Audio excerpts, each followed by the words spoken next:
You're listening to an Airwave Media Podcast.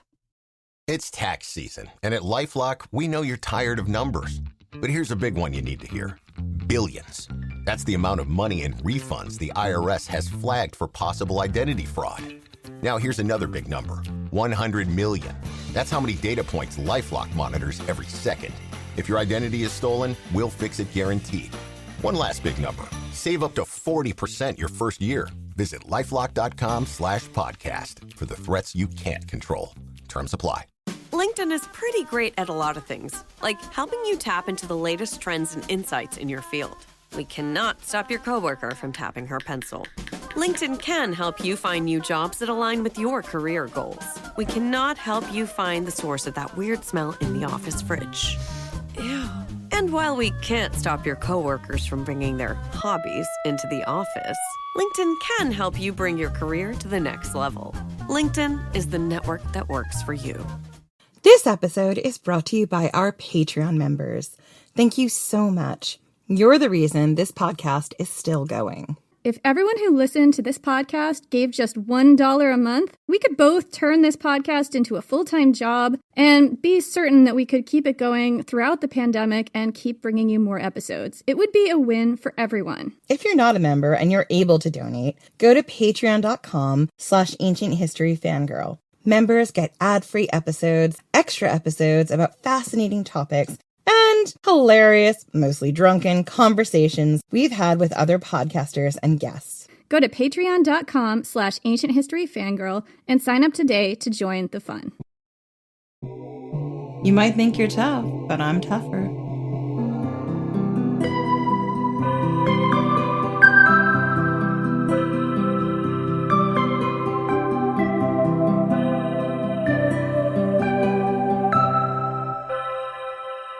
Nobody planned on this battle.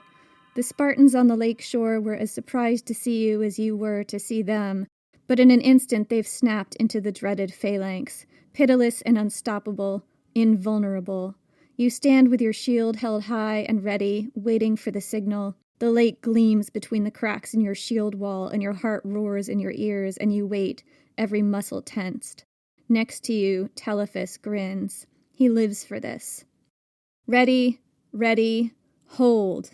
And your grip on your shield tightens, held in your strong left arm, half of it protecting you, half protecting Telephus. He's glancing back at you now, his dark eyes glowing with excitement beneath his helmet. He's always been the hothead, the one willing to start a fight over anything and walk away with an arm slung over his enemy's shoulder, singing songs of their mutual heroism. It was part of why you loved him. But now you wish you could shout sense into him. Don't take stupid risks. War isn't a game. Don't die.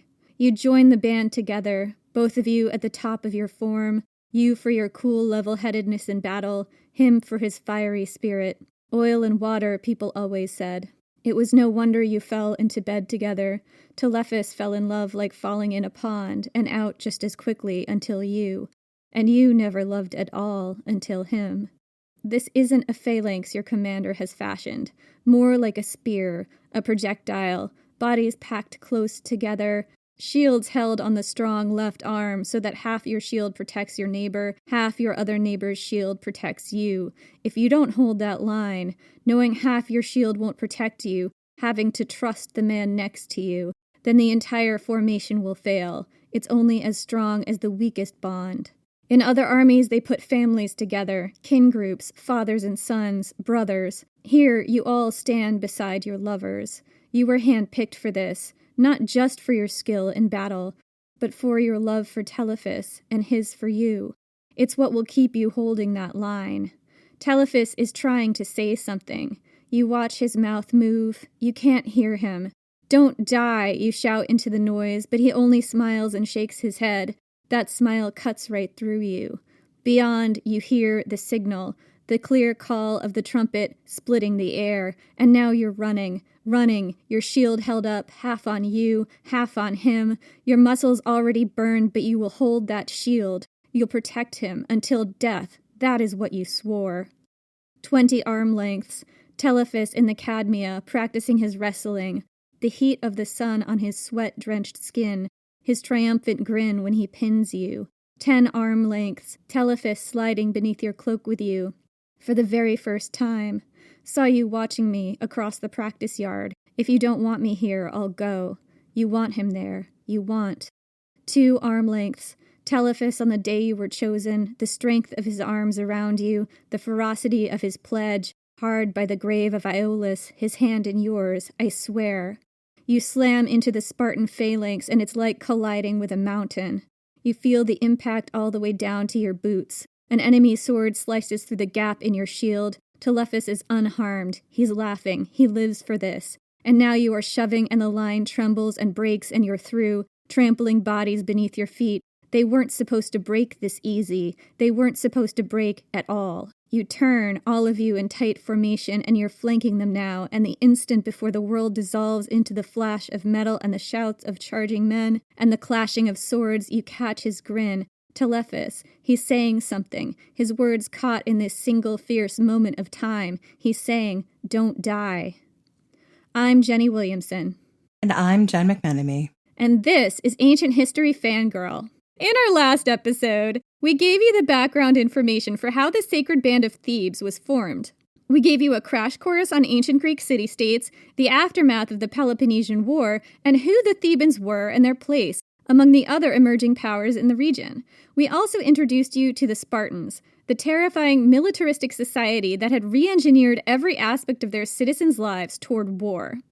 And we told you the story of how the Spartans took over the city of Thebes, occupying the Cadmea without spilling a drop of blood, and how an intrepid and very queer group of 12 Theban rebels, led by the firebrand named Pelopidas, took it back while looking extremely fabulous. So, the Thebans had their city back. Now, they had to figure out how to hold it against the Spartans, because the Spartans would strike back, much like the Empire. And the Spartans were terrifying, with an elite 300 fighting man force called the hippeis that everyone was afraid of. The Thebans decided to form their own elite fighting force, the Sacred Band of Thebes, made up of 150 gay couples, all probably between the ages of 20 to 30. So these were most likely not pederastic couples. Jesus Christ. These are adults. These are adults. It seems like there was consensual relationships going on. We've hit the heights of ancient history fangirl here because normally the bar is just so low. Anyway, the man who was initially in charge of forming the Sacred Band of Thebes was named Gorgidas. He was a highly respected military leader in Thebes, and he handpicked the couples from the best of the best high performers in the Theban infantry. His recruits came from all social classes. His criteria was merit alone.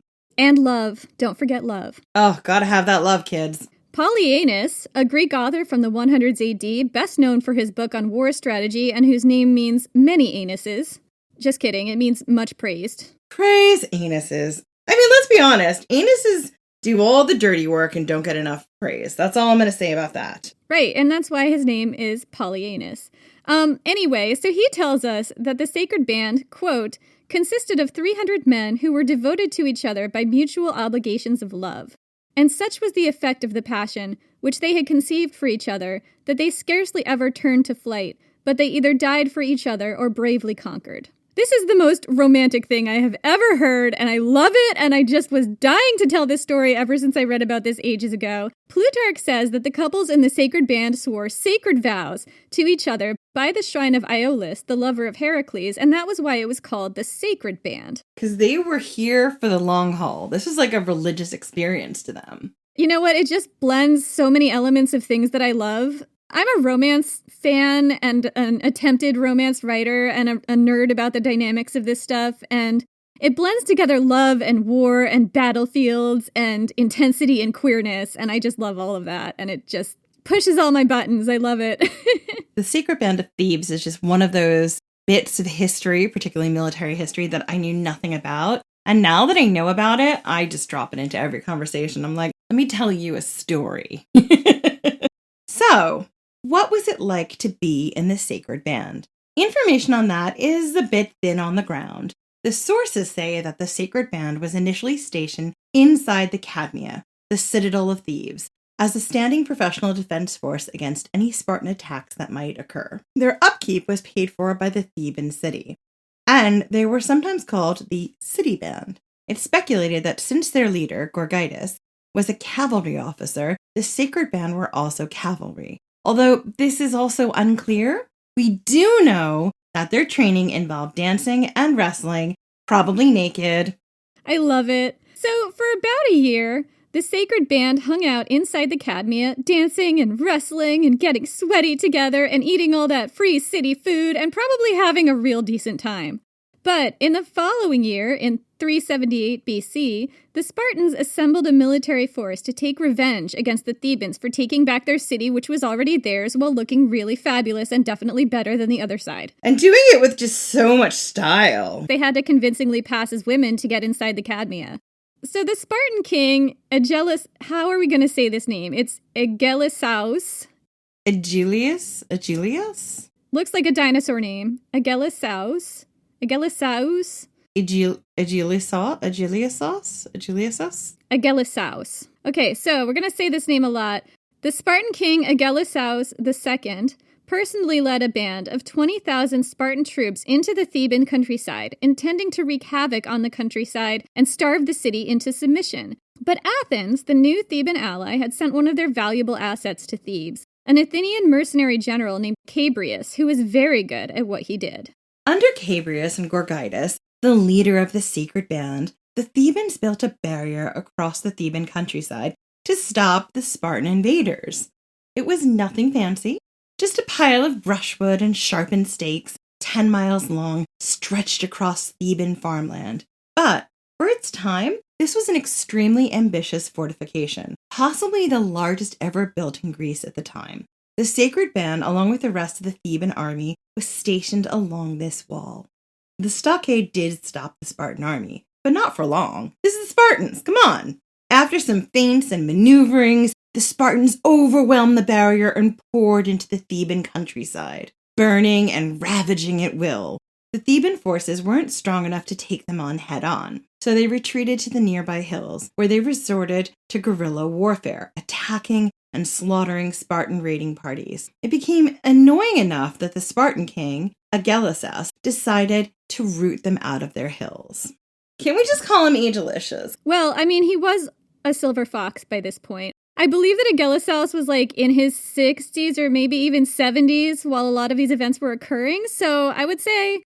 Yeah, so I feel like Agelicious is appropriate and it's going to be easier for me to say. I understand that his name is Agelasaus, but in this instance, I feel like the silver fox is calling to me from the great beyond saying, let it be Agelicious. Okay, so since we're going to mispronounce his name horribly anyway, we're just going to call him Agelicious because he was a silver fox in his 60s and or possibly 70s. Tell me more, Granddaddy. Oh, Granddaddy Agelicious. Actually, probably Daddy at this point in our life. Tell me more, Daddy. We're just going to objectify random generals throughout all of this, so get used to it, kids. Get used to it. We have an odd take on history. So anyway, what I was trying to tell you is that Agelicious had decided to root the Thebans out of their own hills. So this was very bad news for the Thebans because they were outnumbered here. But luckily, they did have the high ground. They arrayed for battle on the strongest hill with the sacred band on the right-hand side of the line, led by Gorgidas, and Chabrias and his forces, a mixed band of mercenaries and Athenian infantry, to the left. They held their line at the top of the hill, and the Spartans charged. So here's how James Romm describes the scene in his book, The Theban Sacred Band, 300 Theban Lovers Fighting to Save Greece. Quote, atop the ridge, the defenders beheld a fast-approaching wall of red-cloaked troops, each bearing a shield with a red lambda, which looks like an A but without the crosshatch. Lambda for Lacedaemonian, the mark of the Spartan-trained soldier. Xenophon called it, quote, a solid mass of scarlet and bronze. This would have inspired terror for any military force in Greece because the Spartans were the unstoppable war machine, the ultimate impenetrable penetrators. Nobody wanted to face down that juggernaut. Some sources suggest that Agelicious, the Spartan commander, fully expected the Thebans to break. Being rushed by a human wall of the toughest soldiers in Greece will do that to you, right? Reasonable to assume. In fact, Agelicious had put other rebelling forces to flight by employing just this tactic. When you point your undefeatable war machine at a bunch of mere humans not drilled in Spartan discipline, it turns out a lot of them flee. But the Thebans did not flee. Instead, they held the line. And then, with the Spartan war machine, that hurtling mass of scarlet and bronze, just 200 meters away, Chabrias and Gorgidas ordered the men, in unison, to stand at ease. This was a master flex. At the signal, the front lines immediately assumed the resting position, dropping their shields to the ground, resting against the left knee, spears pointing upward instead of forwards at the enemy. This movement had been drilled and rehearsed beforehand, and it sent an unmistakable message of confidence. We don't think we're even going to have to fight you guys. Can we just pause? Oh, fuck yeah, we can. Can we pause to absorb the sexiness of that? Can you imagine, you have this, approaching horde of, the hardiest, burliest, evilest dudes like we talked about. They went through a lot to be these Spartan soldiers, right? We talked about their training. And instead of, moving or breaking your line, you just drop your shield down and face them. Look at them and say, you might think you're tough, but I'm tougher. This has got to be amongst my top 5 ancient world battlefield maneuvers that make me hot. This is the top. I mean, it's definitely up there. I mean, my top is some of the Spartacus stuff, but then this is definitely second. And then unfortunately, that rapscallion Julius Caesar gets in there as well. Don't tell him. So why are Jen and I utterly losing our minds over this? I'll tell you why this is the sexiest battlefield maneuver, among the top 5. Definitely my top one. Anyway, for one thing, it took intense discipline to look the Spartan war machine in the face just 200 yards away and stand at ease instead of in a battle stance. Intense discipline was what the Spartans were known for. It was the Spartans who were trained all their lives to look death in the face and not flinch. But now, here the Thebans were doing it right in their faces, flinging their own strategy back at them like it wasn't even any big deal at all, with a literal spear to the throat. This was a mindfuck. And that's not all. Another reason the Spartans dominated on the battlefield was their very precise battle maneuvers. In the agoge, boys and men were drilled constantly, day and night and night and day and day and night, to execute very precise battle maneuvers with perfect precision. This was not easy to do on an ancient battlefield, where communication had to be done during the chaos of hand-to-hand combat, men fighting and dying everywhere, and sometimes across vast distances with little or no visibility. The training and discipline required for this was intense, and it was the Spartans' calling card. No other Greek city-state devoted as much time to battlefield drills and training as the Spartans did. But when the Thebans dropped their shields to the ground, resting against the left knee, with their spears pointed upwards instead of forwards at the enemy, they did it in lockstep. Razor-sharp precision, as if they were one body. And that communicated something to the Spartans too. Our drills are as vicious as yours. Our maneuvers are as precise as yours. We're a machine too, and a deadly one. You don't have an advantage over us. The Spartans were used to being the most expertly drilled, disciplined, and cohesive fighting force in the field, and that's why they won battles. Since the Thebans held the high ground, the Spartans were probably counting on all these advantages to win. That single movement, assuming a resting position in the face of a charging army, immediately and in perfect unison, signaled that not only was this force not intimidated, oh no, we are not intimidated by you Spartans. We have heard the rumors and we know the truth. You have gotten soft around that middle. You're coasting. You're coasting on your reputation. We are here. We are just as disciplined, just as cohesive. We're hungrier, we're leaner and meaner than you. Not to mention, the Thebans held the high ground. If they did choose to engage, the Spartans would have a real fight on their hands, one at which they would hold the disadvantage of terrain. Perhaps, just perhaps, this is why, upon seeing the at-ease position that the Thebans took, it was King Agelicious who ordered his own forces to stand down. They got to him. They got under his skin.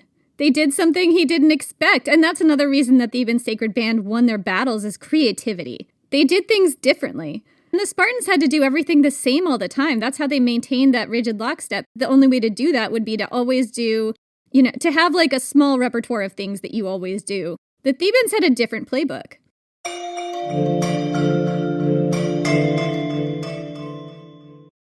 An all-new new season of The Secret Lives of Mormon Wives is now streaming on Hulu and Hulu on Disney+. Mom Talk has just been blowing up. Whitney and Jen are on Dancing with the Stars. Taylor is a bachelorette. Saying that out loud is crazy. Like, that is huge. But all the cool opportunities could pull us apart. It's causing issues in everyone's marriage. My whole world is falling apart right now. It's chaos. Watch the Hulu original series, The Secret Lives of Mormon Wives, now streaming on Hulu and Hulu on Disney Plus for bundle subscribers. Terms apply. Is there a baby in your life who's about to start solid foods? This can be such a confusing and stressful time. As a mom of 7, I really struggled with spoon feeding my oldest baby. But once I realized that babies can safely feed themselves real, wholesome foods using the principles of baby-led weaning, feeding the rest of my babies became an actually enjoyable experience instead of something that I used to dread. Hi, I'm Katie Ferraro, college nutrition professor and dietitian specializing in baby-led weaning, and I host the Baby-Led Weaning Made Easy podcast. Each week, we cover evidence-based, safe infant feeding practices for parents and caregivers of babies who are 6 to 12 months of age. So, if you're confused by all the conflicting info you hear about starting solid foods, or you want easy, actionable tips on how to safely prep food for your baby, or introduce allergenic foods, or figure out when to drop a milk feed, we cover all that and more, plus interviews with the world's leading feeding experts in 2 new episodes each week. Search Baby-Led Weaning wherever you listen to podcasts, and happy feeding.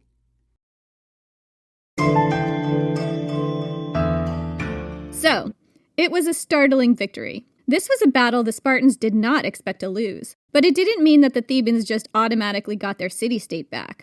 All those pro-Spartan supporters that the Spartans had put in charge in towns and villages outside of Thebes, those guys were all still there. The Thebans had only nominal control over their own countryside.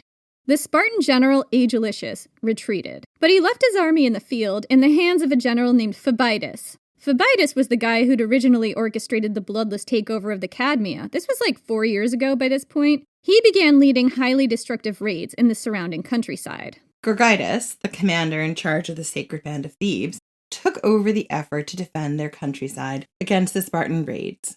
During this time, the ancient sources don't mention the Sacred Band. So, it's kind of easy to think that they weren't involved.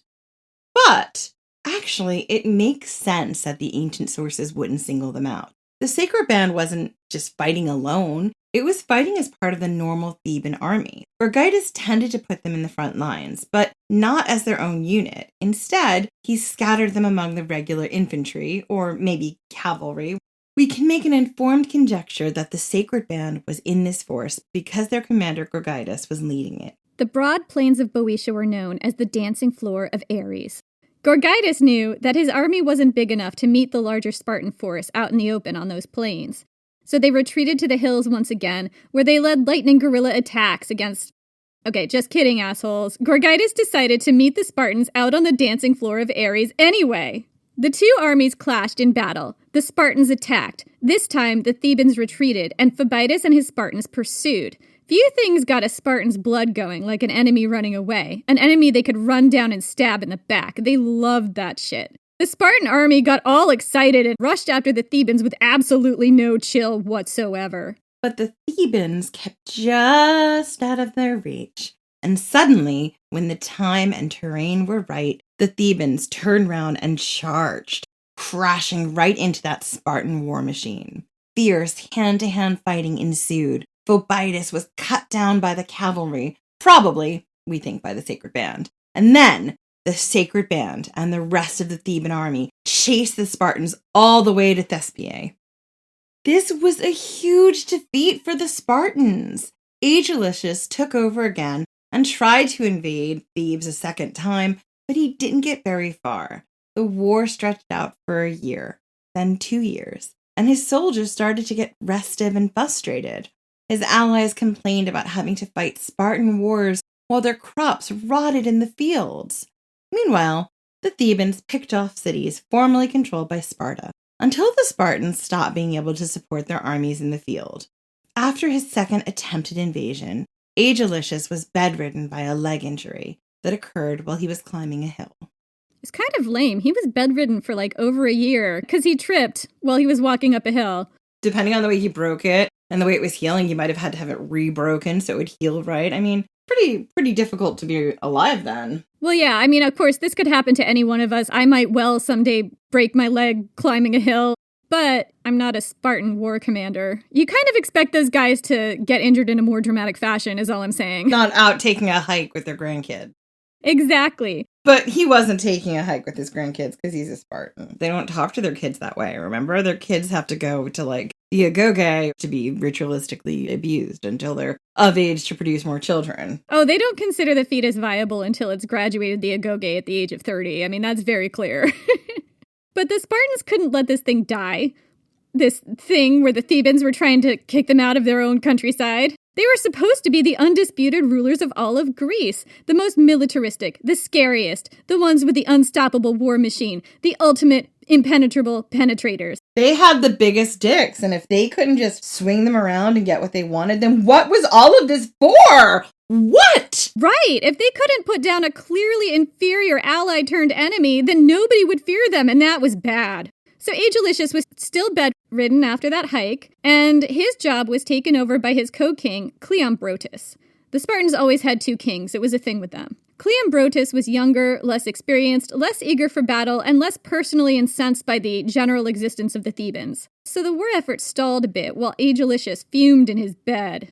Over the next 3 years or so, Thebes took advantage of the Spartans' sudden ineffectualness by driving out all Spartan garrisons and routing out any pro-Spartan supporters in their towns. By 375 BC, most towns in Thebes were 100% Team Thebes. Yeah, because even if you didn't like what Thebes was doing, they were now the people with the biggest dick and swinging it around and offering violence to anyone who disagrees. Yeah, suboptimal. Suboptimal if you're just a town that's like, could we just be a town? But one city still remained in Spartan hands, Orchomenus. This was the strongest fortress in the area, aside from the Cadmea itself, and the one stronghold accessible by port, which was why the Spartans could still hold it, because they could still keep it supplied. As long as the Spartans controlled that city, they could use it as a base for their violent raids, burning and ravaging the Theban countryside. The Thebans needed that city. Until they took it back, their region would never be free of Spartan violence, and their plan relied on the Sacred Band. So by now, the Sacred Band had a different commander. We're not sure what happened to Gorgidas. He may have been killed in battle, but the ancient sources don't say how or when. What we do know is that by now, he was out, and Pelopidas was in. Pelopidas was the same young pro-Athenian progressive who had led the original 12 in retaking the Cadmea. Pelopidas was known as a firebrand. Plutarch, who wrote a biography about him, said he had thumos, an ancient Greek concept that combined high-spiritedness and pride. He was from a wealthy Theban family. As a youth, his big dream was to be an athlete, and he primarily spent his money helping out his less well-off friends, buying them drinks, and funding public works. You know what? He totally would have been a patron of our podcast. Yeah. But now, he'd forsaken his dreams of athletic glory and was a commander in charge of the Sacred Band of Thebes. His first documented mission, retake Orchomenus. The city of Orchomenus was physically very well defended. It was the traditional home of an indigenous people called the Minions, who were historically rivals of Thebes, not allies. They had allied with Thebes in recent centuries against Persia and Sparta, but then willingly let the Spartans in during this conflict. Now, over 1,000 Spartan warriors occupied its walls. Gorgidas tended to scatter the Sacred Band throughout the larger Theban army. His call here would probably be to take a large force, including the Sacred Band, to tackle the walls of Orchomenus. But Pelopidas separated them out from the larger army with a plan to use them as special ops.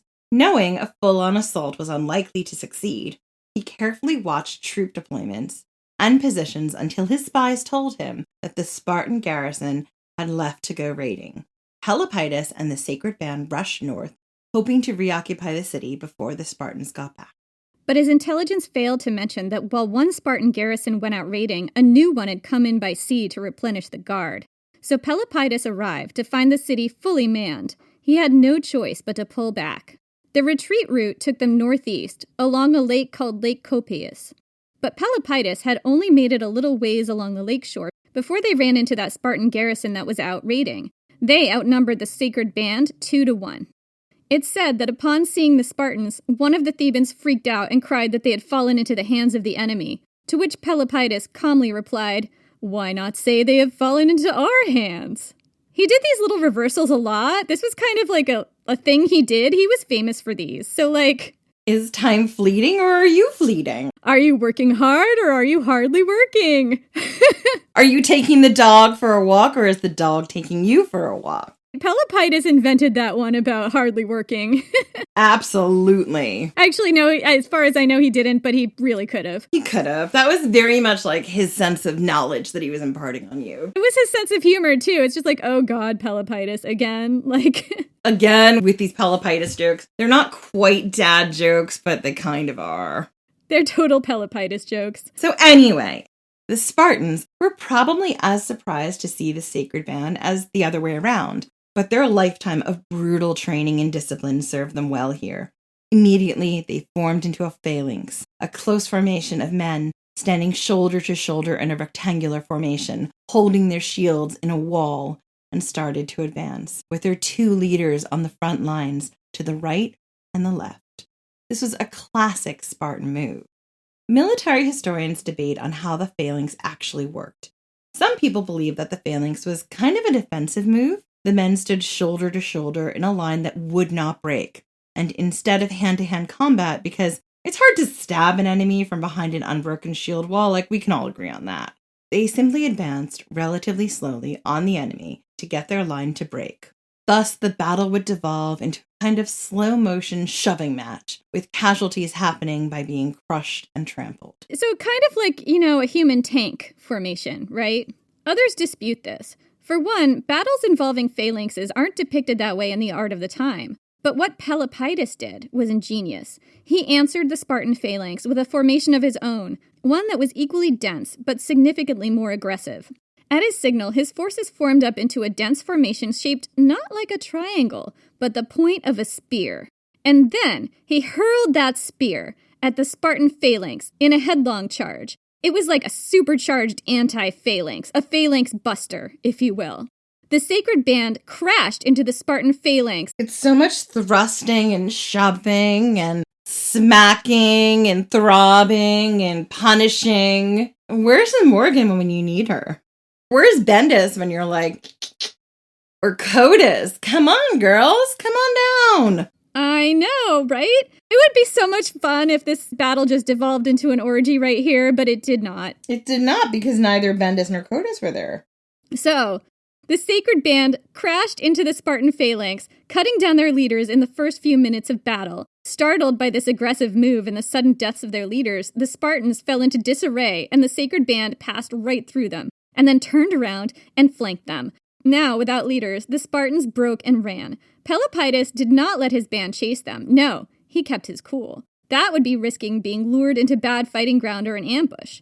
Instead, he and the band stripped the Spartan dead and built a monument to their victory before swaggering off to Thebes like total fucking champs. This was a huge deal.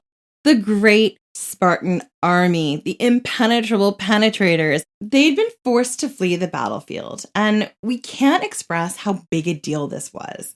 This was perhaps the first time a Theban force, or any smaller force, had defeated a Spartan force in open battle. I mean, except for that other time that we just talked about, which is a couple years prior. Somehow that doesn't count. So suddenly, the great Spartan reputation for invincibility was punctured yet again because the other time didn't count. Historians do point to this battle by this lake as like the first time that this happened, even though there was one prior that happened. And I think it was that the Spartans outnumbered the Thebans so much and they still lost. Although I think that the other time they also outnumbered them. So, you know what? I don't know. Suddenly, the great Spartan reputation for invincibility was punctured. And it turned out that they were coasting on that reputation. Suddenly, the game had changed. Hold up, Jenny. Plutarch has a comment on this, okay? Everyone quiet. Shh. He's not on the flying ointment at the moment. He's got a few things to say. He's surprisingly lucid.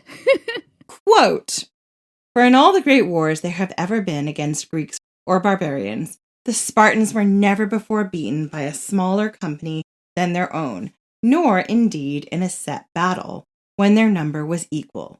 Hence their courage was thought irresistible, and their high repute before the battle made a conquest already of enemies, who thought themselves no match for the men of Sparta, even on equal terms. But this battle first taught the other Greeks that not only Sparta breeds men of courage and resolution, but that where the youth are ashamed of baseness and ready to venture in a good cause, where they fly disgrace more than danger, there, wherever it be, are found the bravest and most formidable of opponents. So yeah, I mean, basically what he's saying is that the Spartans tended to win battles before they were even fought based on their scary reputation. Like, people would just not fight them. And that was starting to get punctured, you guys. All across Greece, people got the message. The Spartans were mortal after all. They could be routed. They could be terrorized. They could be driven from the battlefield in fear. Pelopidas learned from this. Phalanxes in ancient Greece already relied on intense cooperation and trust. A phalanx was only as strong as its weakest member, and all men had to resolutely hold that line. For the phalanx to work, everyone had to depend on each other, and no one could break. That's why, even outside of Thebes, phalanxes were typically organized to put men in family groups and tribes next to each other, so they'd hold their ground out of love of their loved ones, and a desire not to be shamed in front of them. Yeah, that was the whole way in which it was supposed to work. The other thing here is the way that the shields were, because the guys would be holding a weapon in their right hand and a shield in their left hand, right? And that shield that they were holding, the position it was in, would half protect themselves and half protect the person next to them. So they're expending half of their effort protecting the person next to them, and their neighbor is spending half their effort protecting them. They had to trust that the people next to them weren't going to drop their shield, and the person next to them had to trust that they weren't going to drop their shield, because everyone had to rely on each other and trust each other. To a certain extent, it was about protecting the man next to you as much as protecting yourself.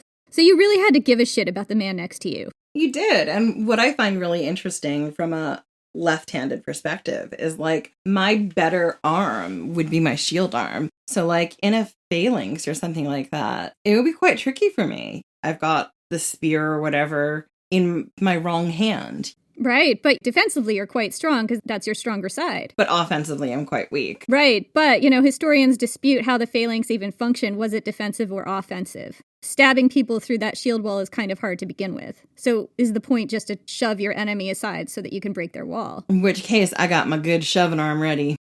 My strongest side is my shield side. Like, that sounds like you. Legit. So, the sacred band had taken those bonds of love and ratcheted them up to the ultimate expression of love, which was gay love, and transformed the slow, turtle-like phalanx into an unstoppable, swift-moving weapon. It took trust. It took unbreakable resolve. And it took an intense personal bond that could not be broken, no matter how strong the enemy. Pelopidas came to believe that the dense, spear-like formation he'd used, in which the men were physically close to and relying on their lovers, was the secret to the sacred band's success. Rather than spreading them out throughout a larger infantry force, Pelopidas believed that the best use of the band was to keep them separate from everyone else and to keep them close, so he could make full use of the power of their love for each other. The closer they were to their lovers, the harder they'd fight to protect and show off for them.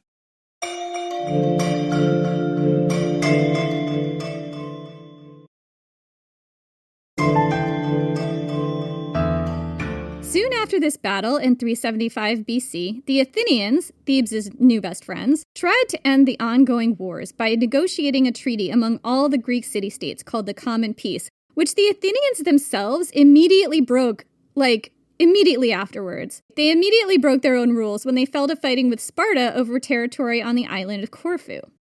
Athens started to see Thebes as not pulling its own weight in conflicts against Sparta, not contributing to Athens' upkeep of its navy, for example, and their relationship was starting to sour.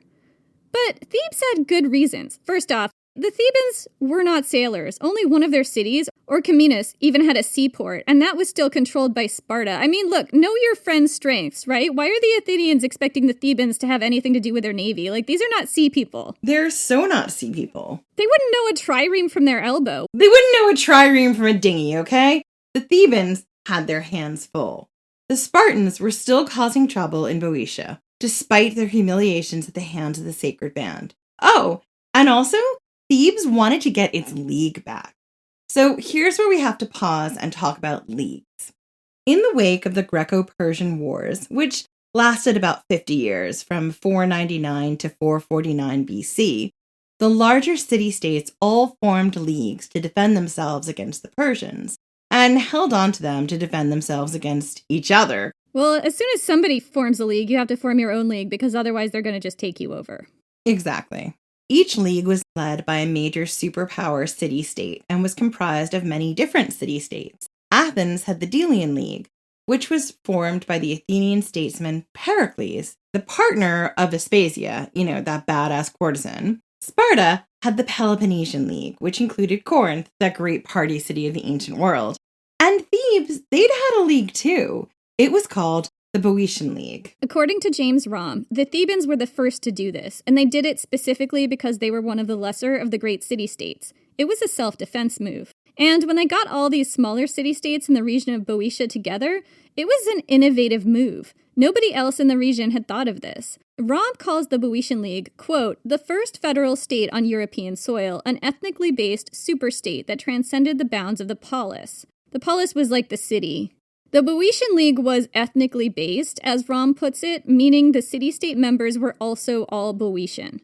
They had their own leaders and dealt with their own matters in their own cities, but they had similar strategic concerns, and they pooled their resources to create a much larger army than they could on their own. In that way, Boeotia elevated itself to a real regional superpower. Of course, Athens and Sparta quickly formed their own leagues not long after, so that kind of leveled the playing field again. It just meant that all the major superpowers could now field larger armies and participate in larger, more destructive wars. Because that's the dream, right? And also, by the way, the Boeotian League didn't last long. In 387 BC, it was dismantled during negotiations for a treaty called the King's Peace, because the Spartans and other powers saw it as a threat. This treaty also lasted about 5 minutes, but by then, the Boeotian League was still dismantled. But now, the Thebans wanted their league back. They started appointing boeotarchs, leaders of city-state members of the Boeotian League. This was the original title, and appointing people under this title was a clear declaration of their intent. Kind of a fuck you to the Spartans who demanded the league be dismantled in the first place. But it wasn't just the Spartans who were bothered by the Thebans starting up the Boeotian League again. It turns out the Athenians were also uncomfortable with the Thebans having this much power. Surprise, surprise. Giant shocker. In 373 BC, 2 years after that battle, in which Pelopidas shaped the sacred band into a single spear and thrust it. Throbbing spear of love. And thrust it straight at the heart of the Spartan phalanx. One of those boeotarchs that the Thebans appointed, Neocles, attacked the city of Plataea. Plataea was inside Boeotia, but it had always marched to its own drum. It didn't trust the other Thebans. Shocker. It had historically been more allied with Athens, but now it was allied with Sparta. I get the impression that pretty much all of the other city-states inside Boeotia were like that. They were all like, we don't want to really be part of the Boeotian League. We're just inside Boeotia doing our own thing. Anyway, clearly Plataea looked at Neocles wrong or something, because all of a sudden he attacked Plataea and razed it to the ground. Many of the inhabitants fled to Athens. The Athenians were incensed at the treatment of their longtime ally, and this made their relationship with Thebes even more frosty. So now, Thebes' relationship with Athens was quite bad, and its relationship with Sparta was also, bad. Things had devolved, but the Thebans gave exactly 0 fucks. They continued building up their league to its earlier strength, bullying, battering, and coercing all the smaller city-states who clearly didn't want to join and all wanted to march to their own drum until they gave in, sometimes taking military action against the holdouts. They were not taking no for an answer. In 371 BC, delegates from Thebes, Athens, and Sparta got together once again to renegotiate a peace treaty. And this went about as well as you'd expect, given the history, primarily because these delegates, though they knew they were supposed to be there to negotiate a peace, basically just wanted war. Everyone was fed up with each other. Everyone was just looking for a pretext. So, the delegate from Thebes was a warrior, a statesman and philosopher named Epaminondas, a close friend of Pelopidas. Pelopidas, Jen. Why do I keep doing this? A close friend of Pelopidas. After several extremely warlike and insulting speeches by delegates from Sparta and Athens, he stood up and said there could never be a treaty unless all 3 groups had equal standing. The Spartan king, Agelicious, who was out of his bed now, snarkily observed that the other city-states in the Boeotian League would like a word, since the Thebans had been bullying them into their alliance. Epaminondas shot back something equally snarky about Sparta's iron grip on the Peloponnese. Basically, I have one word for you assholes, and that word is helots. We'll get to them in a bit. Soon, Epaminondas and Agelicious were standing toe-to-toe, red-faced and screaming at each other, each demanding that if the other really wanted in on this treaty, if they really believed in equality, they would dissolve their league at once and let each individual city-state in their region choose. When the Thebans demanded the right to sign the treaty on behalf of all of Boeotia, thus explicitly not granting independence to other Boeotian city-states and declaring the existence of the Boeotian League, Agelicious struck their name out of the treaty altogether. They were declared outside of the protection of peace. Instead of negotiating a treaty, these people had just started another war. And that's where we're going to leave you for this week. We'll be back next week. In the meantime, you can catch up with us on social at Ancient Hist Fan on Twitter and at Ancient History Fangirl on Facebook and Instagram. And don't forget, we've got a book coming out. It'll be out in August, and you can pre-order it. You can find out more on our website, ancienthistoryfangirl.com. We also have some Patreon members to thank, and you can find our Patreon and support the podcast by joining at patreon.com/ancienthistoryfangirl. If you join our Patreon, then you get extra episodes. Let's thank some of these delightful Patreon members that we have to thank today. Stephanie Faust. Jessica, just Jessica. Claire Morse-Evans. Jonathan Diaz. Lauren Upshaw. Brianna. Just Brianna. Mouse, just Mouse. Vita Escalante. And Catherine Cardwell. Thank you for listening, and we will see you next week.